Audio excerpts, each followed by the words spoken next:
could go all the way. Touchdown, touchdown, touchdown. The Bills make me wanna shout. Kick your heels up and shout. Throw your hands up and shout. Throw your head back and shout. Come on now, the Bills are making it happen now. Stand up now, come on and shout. Yeah, yeah, yeah, yeah. Hey, hey, hey, hey, hey. Let's go Buffalo. Let's go Buffalo. Let's go Buffalo. Let's go Buffalo. Go, go, go, go, go, go, go, go, go, go, go,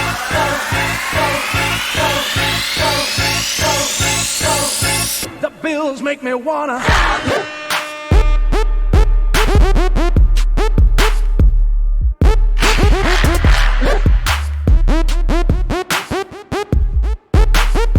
The Bills make me wanna.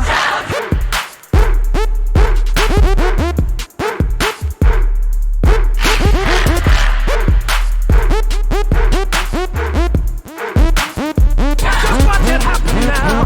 Hey, hey, hey, hey. Let's go Buffalo. Let's go Buffalo. Let's go Buffalo. Let's go Buffalo. Go, go, go, go, go, go. Pizza.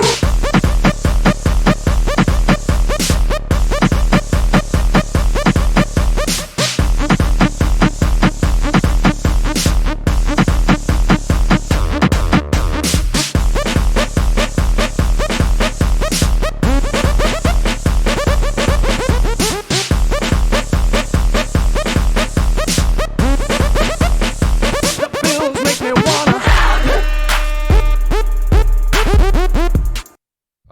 All right, let's go. What's going on, guys? We're here, G-Show here. Got a very, very special guest today. My guy, Matt Parrino with nyup.com. Absolutely killing in the game, Matt. I appreciate you coming on so much, man. I've been following you for a while now, and top-notch Bills coverage. I love your stuff that you put out. Absolutely killing it. Thanks so much, man. I appreciate the compliments. It's a good time for me to come on because this is a massive, massive Bills game week, and we got the Baltimore Ravens, a lot to dive into. So thanks for having me on. I'm excited to talk about it. Yes, absolutely. Great time. I mean, you grew up in Buffalo, right? I mean, you've been a Bills fan for your life here, right? Am I right on that? Yeah, so I grew up 37. I grew up a real diehard Bills fan. My grandfather and my father were Bills fans.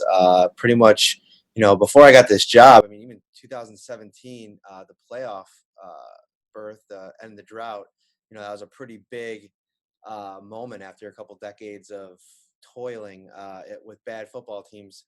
But it's funny, I explained this on a few podcasts that I've been on. When you enter the beat, it kind of changes the dynamic of how you view the team. You're in the locker room, you have a job to do. And so, unfortunately, the fan part of it kind of subsides a little bit. The cool part is I could still kind of live out a little bit of the excitement in the sense that I have so many friends and family that are fans. All you guys in Bills Mafia that I cover this team for, I kind of root for the team in a sense for all of you. But for me, I don't watch the games the same way. Like it's hard to explain. I'm not in the press box like rooting one way or the other. I'm working. I'm thinking of story ideas and how I'm going to cover the game and what I'm going to talk about or what I'm going to be on a radio show about. So it's like it just changes everything. So a lot of times people that know my story know that I grew up a Bills fan. I wouldn't say I'm not a Bills fan. Like that part of me will always be in my heart. But right now that's kind of on hold while I cover the team, just because you can't be, a fan and do the job that I'm asked to do, if that makes any sense. But because I was a fan, I think it frames a lot of what I'm able to do as a reporter. Right. I was going to say, being at least I'm not going to say a former fan, but being somebody that you must have a great pulse, a feel for the pulse of what Bills Mafia is looking for. And, that probably helps you in doing your job here. I can imagine. Yeah, 100%. And like, because I was so ingrained and part of the community of being a Bills fan, I love talking to Bills fans about their team and just everything that goes on with this team. It makes the job feel a lot less like a job. So for that part of it, I love it. And, covering an NFL team is a real, it's an honor, and it's there's only 32 teams and there's only so many, jobs in each market. In Buffalo, you know, I came back to Buffalo from Las Vegas. I spent 5 years running UFC.com, and that was a job I really loved, and it was hard to leave. But I was only going to leave that job for a dream job like this. I grew up in Buffalo, obviously, to cover the Bills was a real win. So yeah, it's a weird dynamic, I guess. The more you talk about it and break it all down, but yeah, I definitely don't categorize myself anymore as a fan. A lot of times people confuse that a little bit, but I think there's a piece of it that'll always be in my heart. And I think, you know, not everybody that's on this beat is from Buffalo or grew up, rooting for this team in this city. So I kind of come with a unique perspective on all that. Yeah, you can definitely see that in the content that you put out too. That's why I think a lot of guys love you. One of our comments here, Young King says, "You still Buffalo Mafia, Matt, and we love you." So, I know you got some fans out there. And also, I'm really glad you brought up the UFC because I got to be honest with you, I'm a huge UFC fan. So I have to ask just a little bit, just because I'm a nerd myself. I'm a UFC guy. What was that like? I mean, I'm assuming you were a UFC fan Yeah. before you took that job. So what was that like? And then also, if you had like a favorite moment, a defining moment, whether it was an interaction with a top guy in the UFC or, sitting, you know, octagon side for a big fight. I don't know. You tell me, what do you got there? So I started watching UFC in 2008 when I met my now wife.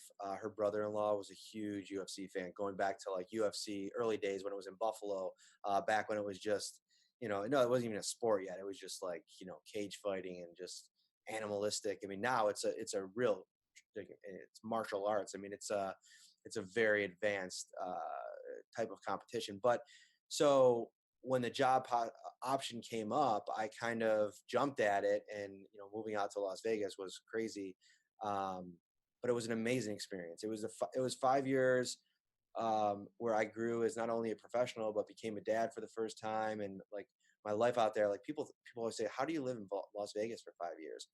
Man, Las Vegas is wonderful. It's like a wonderful city. Like people get the wrong idea because the strip, but we lived in a Summerlin area, and it was just wonderful. We really loved. We met a lot of really great friends, lifelong friends there.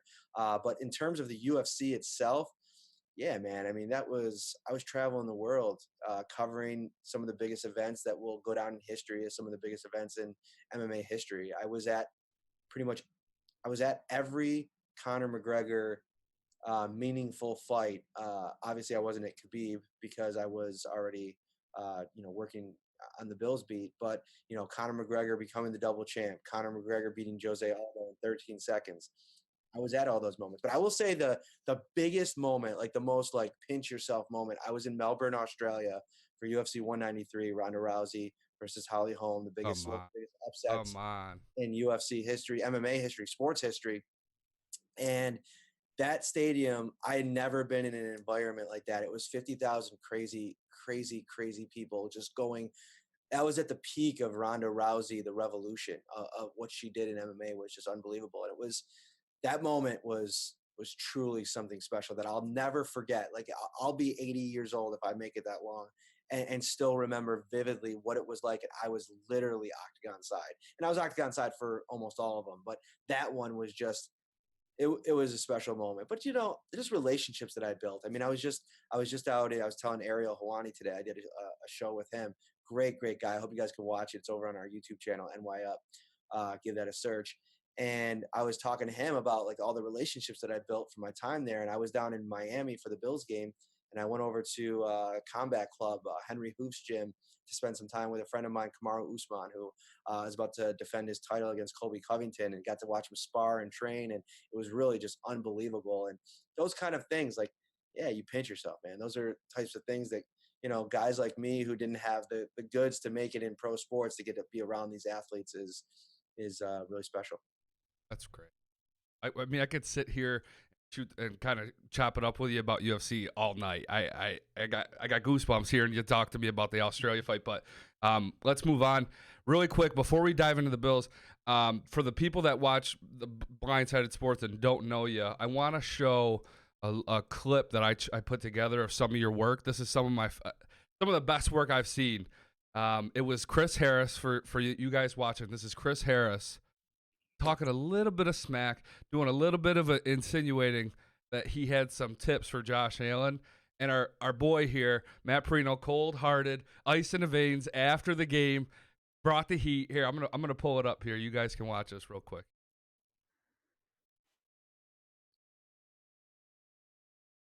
Man, I think he's solid, man. He's a really good quarterback. He's playing. He uses his legs. He's playing smart. They're doing a lot of no huddle with him. He's moving around in the pocket. He can make all the deep throws. His little. If I give him a little, I don't want to actually. I'm gonna say all positives about him today.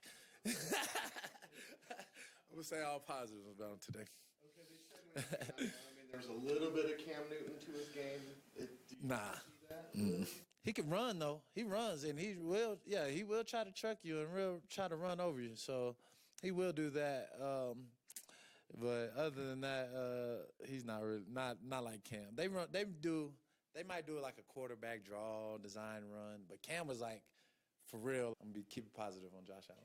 You guys did pretty good against him. What were your impressions of Josh and just the way that they were able to turn it Josh is a good quarterback, man. He has a bright future. He can run the ball, he can throw. So I like Josh Allen's game for sure. What did you think about that play, the touchdown, obviously, from John Brown? You did a good job on him all day. They ran that play. They had ran that play like 10 times. So I was just pressing, trying to make a play for our team, and so that's all it was. You said you had some advice going into this game for Josh. What was it? You didn't elaborate on it. For what? You said you had some advice for Josh, but you didn't want to give it before the game. What was it? Now that you've already played it. Man, shit is over with now.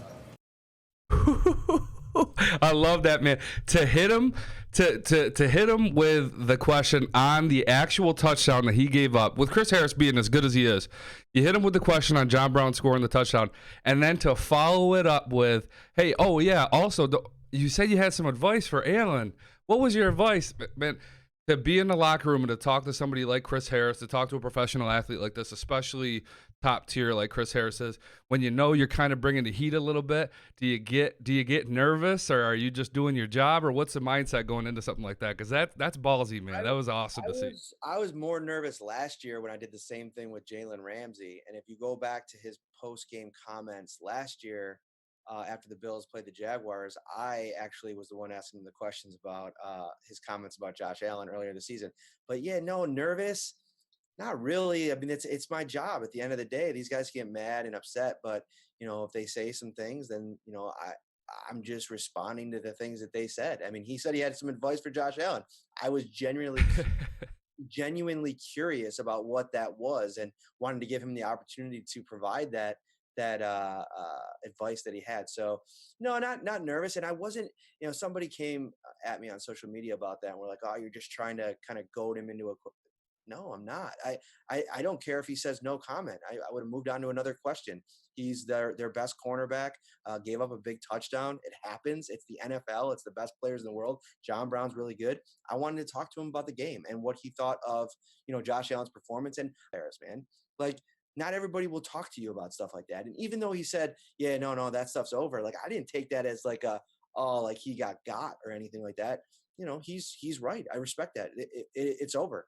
Like they lost. He got beat on that one play. He had good things to say about Josh Allen and he just moved on. So no, it's just part of the job. Like as a reporter, it's kind of weird in the sports context, but journalism 101. Seek the truth and report it. That's my job. So all I was doing was asking him a question to try to get some of his truth so I could report it to all the fans. Perfect. Yeah, he insinuated that he had something to say. You hit him with the follow-up. Us as Bills fans, we appreciate that. We appreciate it. So that was awesome, man. And I got guys commenting here. A bunch of guys saying, great work. That was awesome. They're commenting on the YouTube page. So great stuff. But let's dive in to let me just say this real quick. Yeah, so go ahead.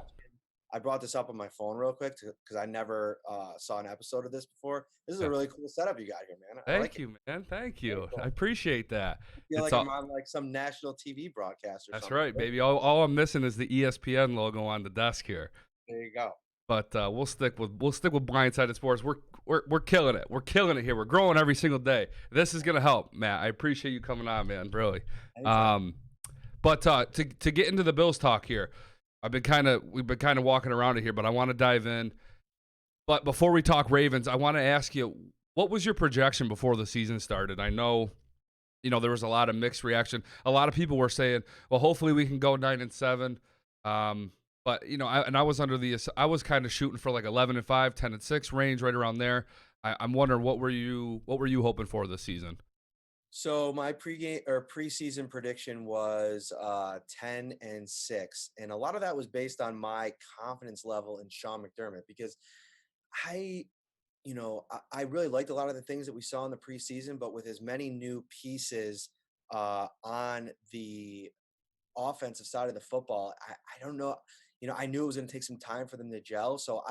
And even with a manageable schedule, I was a little bit unsure at how long it was going to take. And if it took a while, if it took the first month and you drop maybe, a couple of those early games, I think even the most optimistic fans out there probably weren't sold that they were going to start 3-0, even with the fact that there was 3 bad teams, basically, more or less. Even going into the season, there was a little hype on the Jets. But I thought 10 wins, and I thought if they clicked and they had the right fits at some of these spots and in the coaching staff, they made a lot of coaching changes over the course of the offseason. Bobby Johnson, Ken Dorsey have been massive, massive upgrades at their positions. And so if that all came together, I thought 11 wins was attainable. And now I'm at a point, 9-3. They've won the games they've had to win. They went on the road against Dallas in a game that I think I picked them to win, but I don't think that there was a real sense of certainty amongst the local media about their ability to go on the road. And even with picking the Bills on the road, I still saw plenty of scenarios where they lose that game. So I think that they proved a lot last Thursday, a week ago now today. And I think that they're set up now with 2, you can even count that Pittsburgh game, 3 games. Like there's 3 prove-it games left on the schedule before they go into the playoffs, which I think that, it's all but a certainty at this point unless something crazy happens. So I think they're right about where I thought they'd be. I think this offense is further along than I anticipated, but I thought Josh Allen would throw for more yards. So that's one area that I think my bold prediction, one of my bold predictions was 4,000 yards for Josh Allen. He's probably going to finish around 3,500. He has a strong finish to the season, but he's so dynamic as a runner. I tell people this all the time. Another bold prediction that I did on a fantasy show was I said, listen, Josh Allen, draft him. He should be one of the first 5 or 6 quarterbacks drafted because I saw the way he finished last season. And I thought there's no way he's not going to score the football as a runner. And he has. He's leading the NFL in rushing touchdowns through 12 games with 8 touchdowns. I shared a little clip of that show. I think it was last week. He's a red zone threat every time. First of all, his size, his willingness to run, his willingness to take hits. And I think defenders don't really anticipate his quickness when he's running on the outside, how quick he gets around the edge. You've seen it on multiple touchdown runs this year. So, I think that they're, long story short, it's a long-winded answer, but I think that they are right where I expected them to be, but ahead of schedule with how, good this offense has played, especially the last 3 weeks. Right. You made so many good points. And this is truly the first year. I feel like I've been complaining since I've been a Bills fan for 20 years now. I've been complaining about the national media selling us short. Every single year I say, we don't get the respect we deserve. This is finally the year where it really came to fruition. I mean, Vegas, the way we finished last year, and this ties in with Josh Allen and fantasy, like you said there, the way we finished last year and the progression that he showed.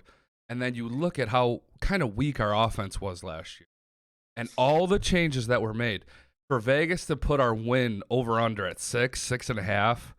And then for, like you said, Josh Allen to be being drafted in the 11th, 12th round, sometimes not even drafted in fantasy leagues. I mean, it was asinine to me. So many good points there in your answer. And I was telling anybody that would listen, I mean, like I said, I have a lot of family and friends that are Bills fans, and they were all hitting me up 6.5 over under. And I said, hammer the over. Like, I mean, I think Sean McDermott with this roster could, have a down year and still win at least 7 games. I mean, he's evolved as an in-game coach. I think that's one of the most impressive things about him this year that I've noticed. I never thought he was a bad in-game coach, but obviously, he's still learning. People think that these guys, get head coaching jobs and it's just going to all come together for them right away. Sometimes it takes time. It takes experience. Bill Belichick was bad, for years. I mean, he had a couple of jobs, head coaching jobs before he landed in New England. And, it takes some time to figure out what you're doing here. So I think he's done a great job at, being the CEO of this team, letting Leslie Frazier run the defense, Brian run the offense, motivating when it calls for that, and letting these guys go at other times. And Cole Beasley told me, said this on a few shows now, but I'm going to keep telling people this because I think it's so important to understand the inner workings of this team.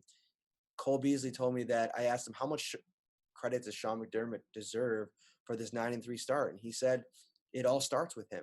The foundation has been set since day one for every player, no matter when they got here, whether it be Deion Dawkins 3 years ago as a rookie or Cole Beasley this year as a free agent. The foundation is set by Sean McDermott in that he's unselfish. He lets other people have a role in how this team and this identity is set.